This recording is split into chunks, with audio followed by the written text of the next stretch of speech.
Now loading this month's Leadership Live, where we dive in deep with today's top MedTech leaders,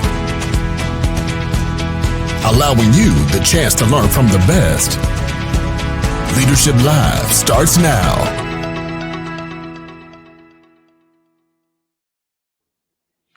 Hello, Floodgate family. I'm absolutely ecstatic to have David Veino, CEO of Neuros Medical, here with us on Leadership Live. David, thanks so much for coming here. Hey, thanks for having me. Yeah. I appreciate it. Absolutely. So I've been lucky enough to get to know you, and the team just got lucky enough to get to know you better, and Neuros and all the great things you guys are doing. But obviously, the audience here doesn't. So give us a moment. Tell us a little bit about yourself and also the awesome things you're doing at Neuros. Yeah, listen, well, first of all, thanks for having me. It's very rare that we get a chance to come down and spend time with people that we work with in this function, right? And so putting names and faces together and all the great things you guys are doing here and the culture that you've built has resonated to us being successful in finding good candidates. Awesome. So not just a plug for you guys, but reality. I've been in med device for 30 years and fortunate to have great leadership, great opportunities to do amazing things. Different companies. Mostly life-saving, life-changing technologies. So you can't help but get passionate about the opportunity to help people along the way. That's why I love this space. Yeah, it's incredible. So I couldn't ask for anything better. Yeah, it's great. Great. So tell me a little bit about talk about life-changing and impactful.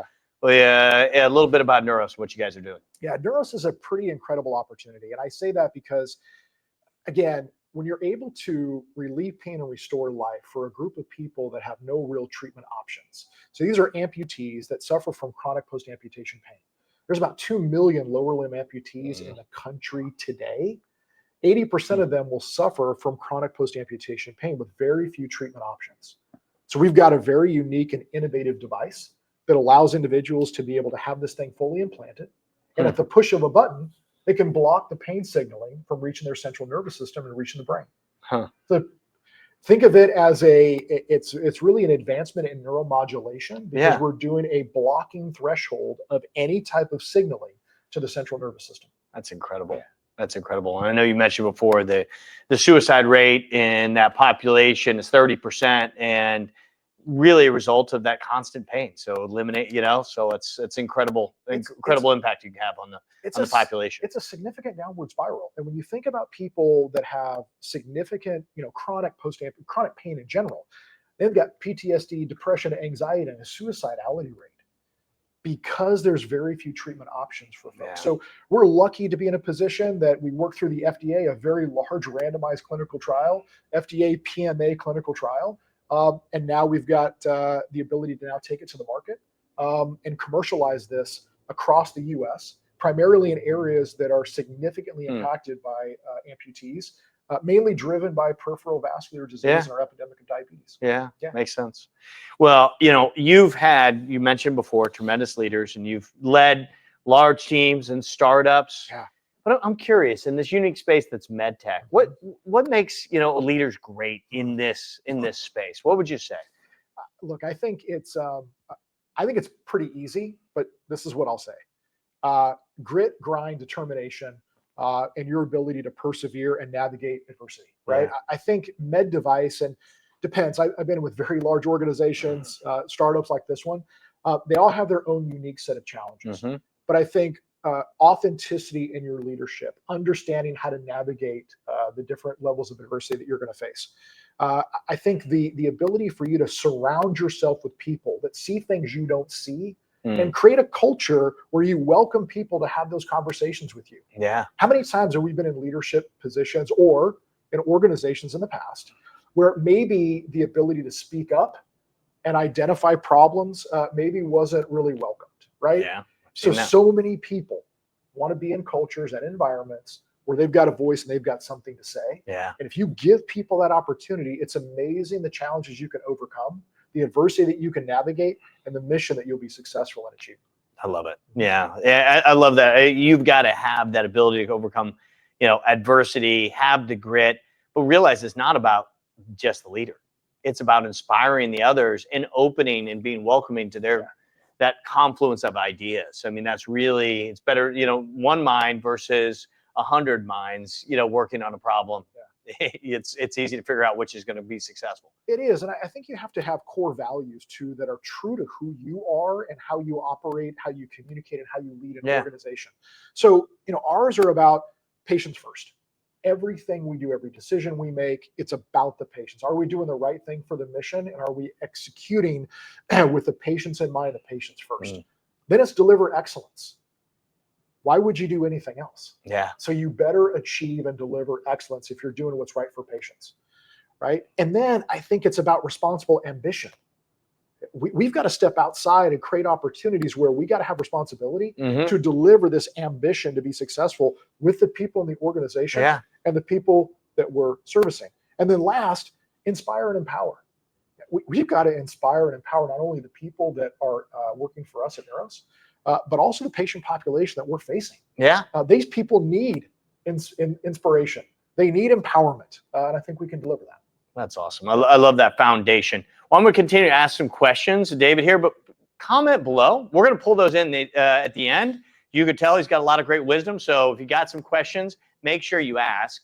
Now, David, your years of leadership, I'm sure you did everything 100% right. Now, can you give us an example or two of lessons you've learned the hard way? Yeah. I think probably the biggest lesson I learned was that everybody's wired a certain way, right? And I think when you're fixated on being successful and you're fixated on growing and scaling your career and you're fixated on being the best at whatever it is you do, sometimes you don't take into consideration the people that are around you. Sometimes you dismiss some of those people because maybe they're not like you. And you don't recognize how people are wired, and you think you have a better way of doing something. So you sort of disregard even leadership, right? Because you think you know better, you've had success along the way, and you should be in that position. But I made some mistakes early on. And I think I learned a ton about how people are wired, how I interact and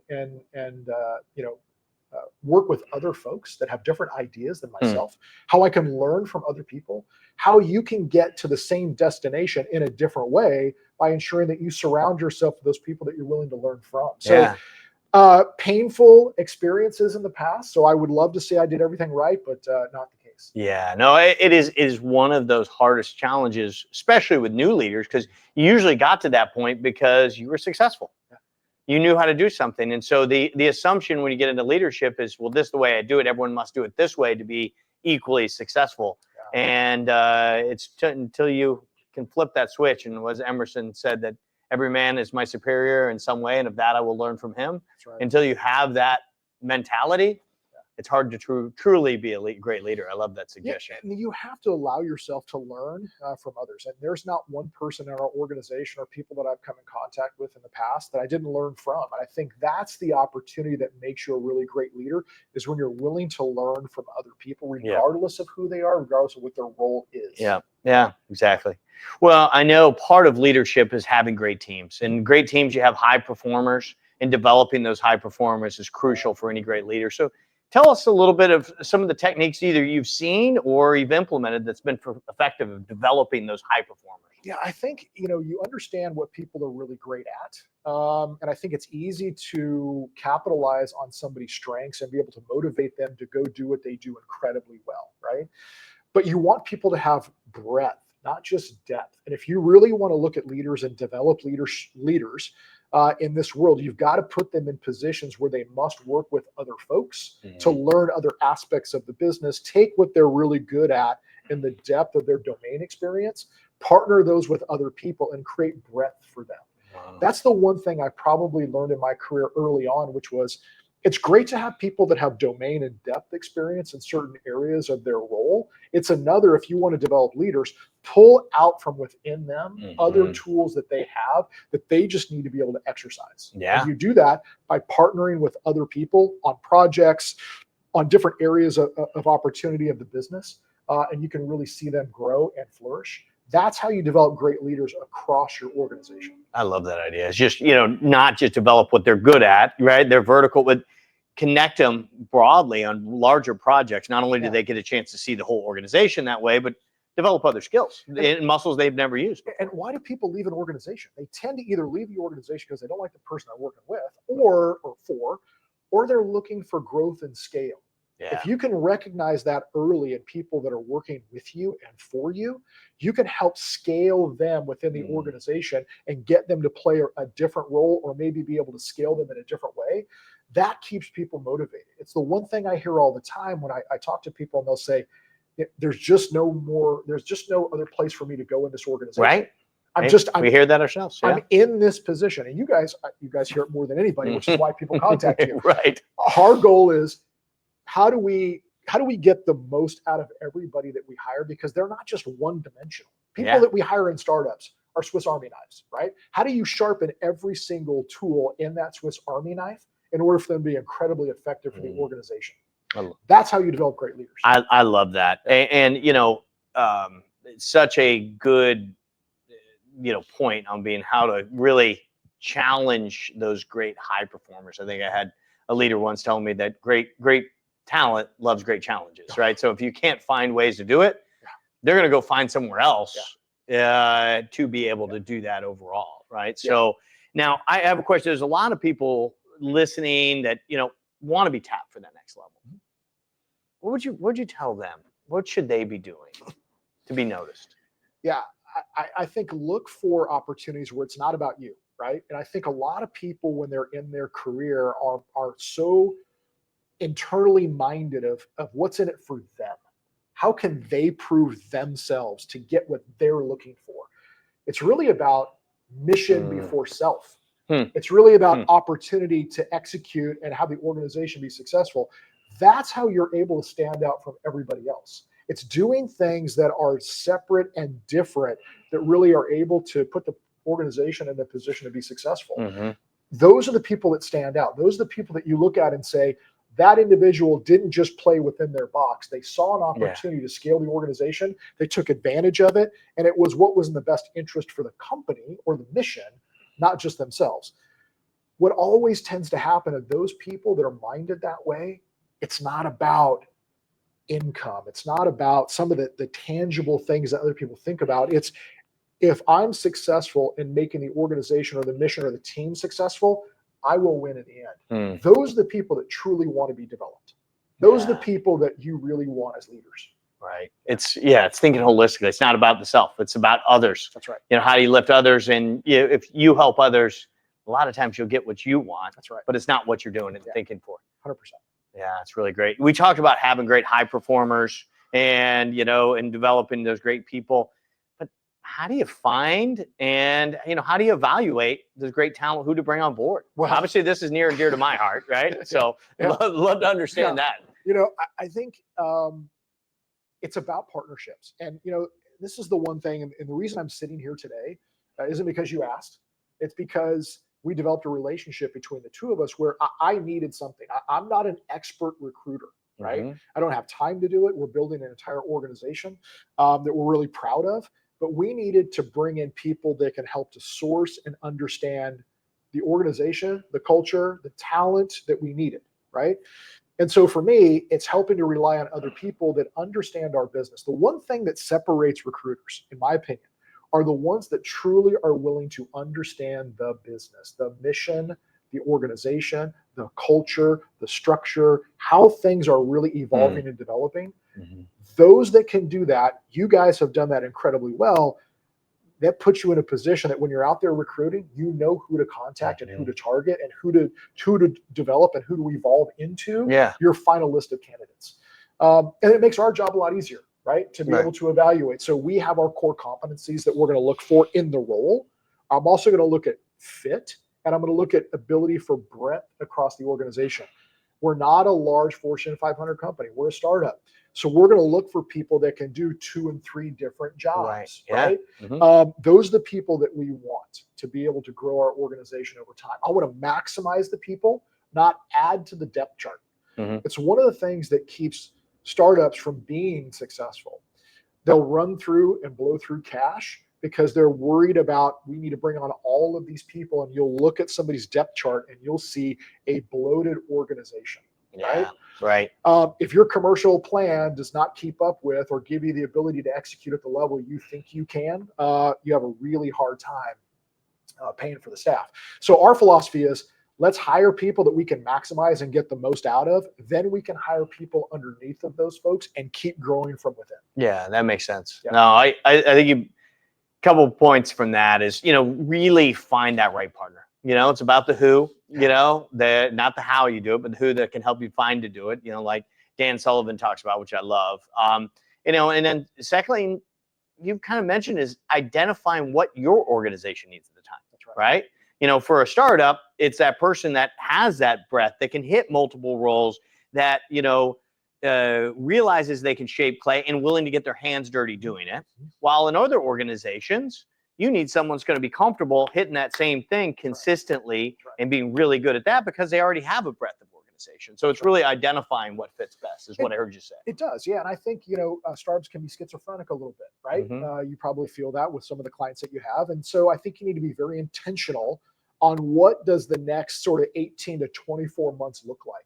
That is a lifetime sometimes in startups, right? That's the life of a startup sometimes. So we need to be able to identify exactly what it is we need in the time frame, and what does the scale look like, and can we get it out of the same person? Yeah. Right? So really important. Sometimes I think it's like finding a needle in a haystack at times, but there are so many people out there that are incredibly talented, that are looking for an organization like ours to be able to scale themselves. If we catch them at the right time, we've got lightning in a bottle. Yeah, that's right. Yeah, because it's the right attitude with the right organization. Yeah, it totally makes sense. Yeah.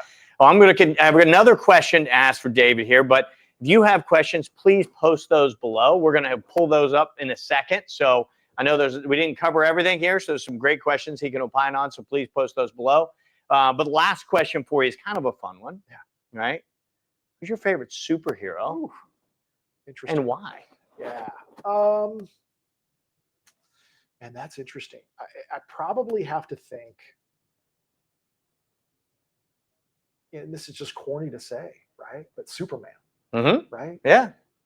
He's a professional business guy, right? By day, and circumstances require him to morph into this superhero character that people need to go save the day, right? Yeah. I think at times we all want to be Superman. We want to be the guy wearing the cape. We want to be delivering something greater than ourselves. When I think of our technology, I think about being the superhero that comes and delivers our technology to people in need.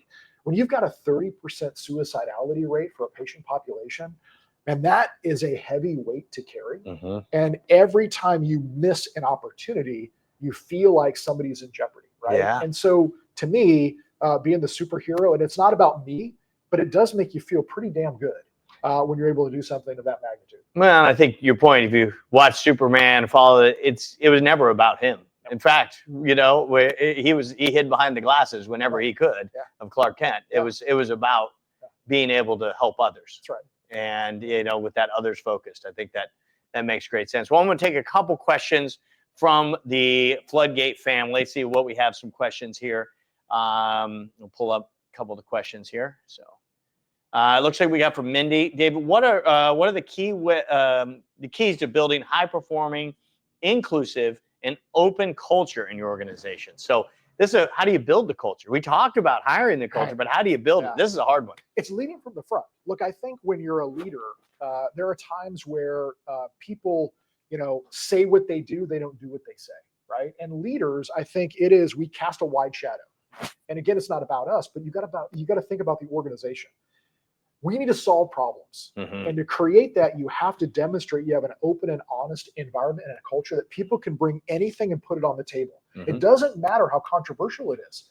As a matter of fact, in some of the meetings that we'll have, at the last slide that I'll have, will say controversial topics, ? The first time I did that, I think people about fell out of their chairs because they were like, oh my God, what does he want us to talk about? Anything is on the table. Anything that's inhibiting our ability to be successful. Maybe it could be your colleague you're working with. Then people will say, do you want me to call out my colleague? I want you to put on the table what the problem is, and we can solve it as an organization. You know how challenging it is to build a culture like that? Most people always wanted to be in a culture like that, but have never found it. We're building that.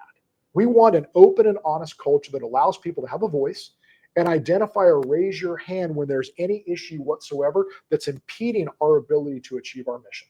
Awesome. I love that. Yeah, that's great. And that's really hard to have that, I think, radical candor. It is. and have that really comfort level, knowing that, that you're not going to be the high poppy that gets cut if you stand up. But think about this, and this is real. In any time you've ever been successful in life, you're married with kids, Mm-hmm.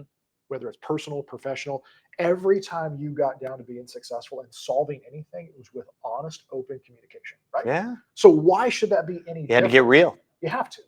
So it's super interesting in this environment, or the time and age and day that we live. I still subscribe to it is all about open, honest, transparent communication that wins the day. And if we can solve those problems, imagine how free it allows people to become, to be able to get into a room or get into a situation where you're navigating adversity and you can have those direct, honest conversations. You save immense amount of time. Yeah. Imagine how many meetings we've all been through when we know there's just something not being said. Yeah. That is a waste of time. It is frustrating and it creates fractures in your culture. So if we can inhibit that from happening, I think we're on our way to success. As a second thought to that, it takes a lot of humility as a leader to create that, because many times those candid conversations, calling the baby ugly, that you created. Yeah, absolutely. And being willing to accept that. Yeah. It's not easy. Well, the hardest part about being a leader is when leaders have to admit they're wrong. Nobody likes to do that, right? And I think for us, it isn't about me. It's about us being successful. And so as a leader, you're forced to make decisions. As the CEO of the company, you're forced to make decisions. That is your job. Whether it's financing the company, creating the culture, making decisions in key areas of the business, you're forced to make decisions. Sometimes those decisions are just wrong. Yeah. And you got to be willing to quickly identify those, listen to other people, solve those, navigate, move forward, and focus on what success really looks like. So for me, nothing in my life I have ever done has been because of me. It has been because we've developed teams along the way that have allowed us to be successful, right? Yeah. That's what it's about. That makes sense. I want to take another question from the Floodgate family here. Ashley, what is one or two of your favorite questions to ask during an interview that uncovers the perfect fit for Neuros? It's a really good one. I'll ask things like, what do you love doing when you're not at work? What is your passion outside of the work environment? It tells you a lot about people. It tells you a lot about who they are as a person. You can interview people. You can get every single question nailed just right. You got to get out of the comfort zone and you got to ask them things that really get you to understand who they really are as a person, right? What do they like doing when they're not at work? It tells you a lot about individuals and how they sort of live their life outside of that. I ask them, talk to me about how you grew up. Where did you grow up? How did you grow up? What was the most impactful, meaningful thing in your life that helped to change your trajectory in life? And I leave it as open as that. And you allow people to have conversations with you. And it's amazing the things that people will tell you.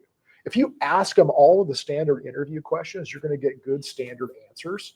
Some people may stand out, but I care about what's inside. How do you understand how people are wired? Ask them certain things that allow you to really understand who they are, how they're wired, how they react to certain things, what formulated their who they are, and how did life get them to where they are today. I don't care about your career trajectory. I can read it on your resume. I care about how did you get there? Personally, how did you get there? What are some of the most impactful things you went through personally in your lifetime? Yeah.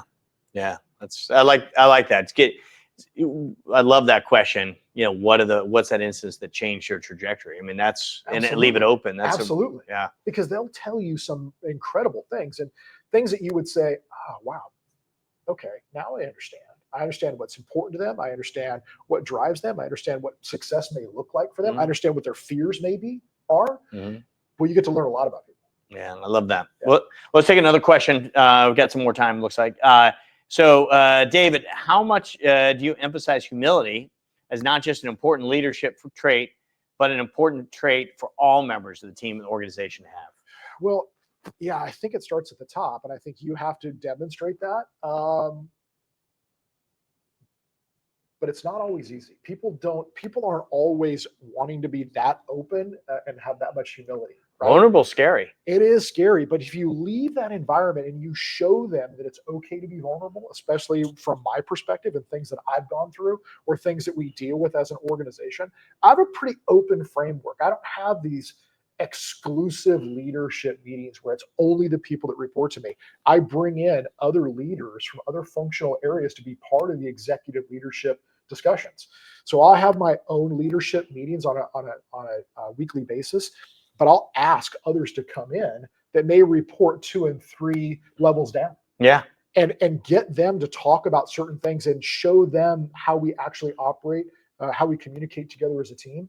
And it helps them to understand and then go communicate out to the rest of the organization the humility that we have as leaders. Because sometimes people think of leadership as, hey, they operate or what they do is very different than the rest of us here, right? And we don't want that to be the case. No, we want it to be everything we do and everything we talk about and how we operate. We want that to transcend through the rest of the organization.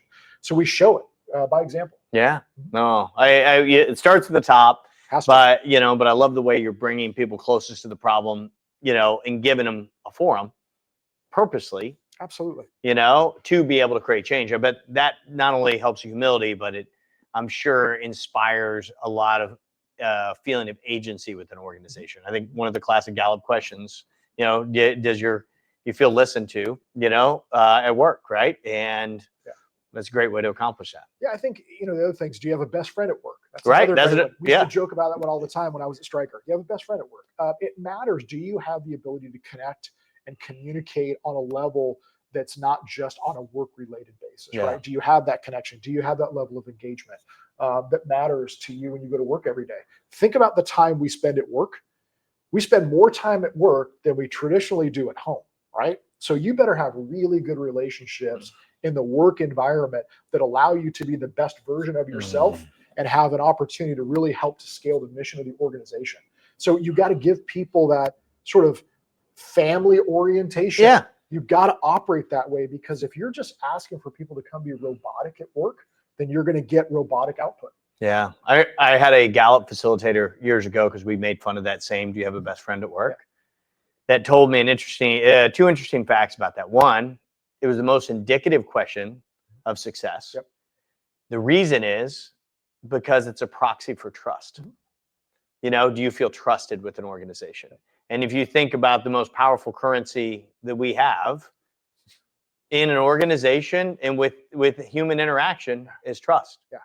I mean, heck, we carry trust in our wallets with a de facto currency, and the only thing it's valued is because we trust it. That's right.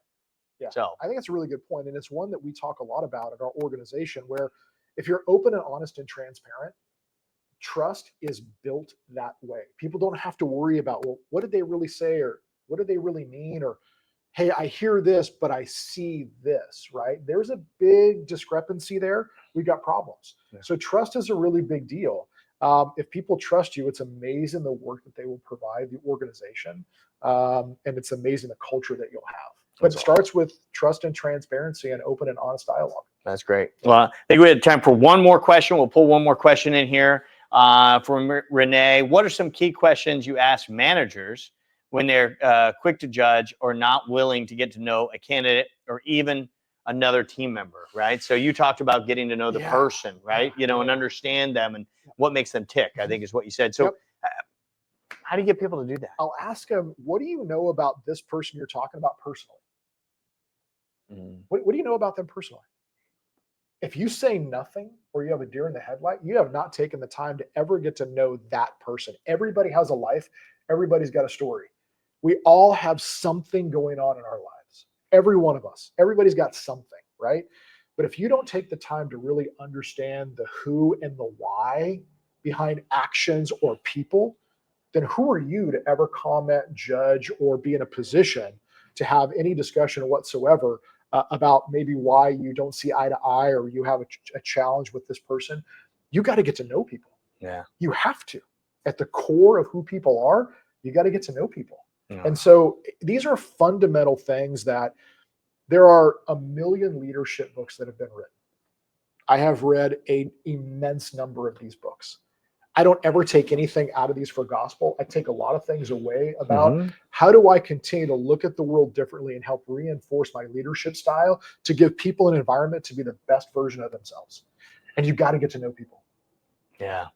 Yeah. If you don't understand all of the person, how can you affect to help the person? You just don't. Yeah.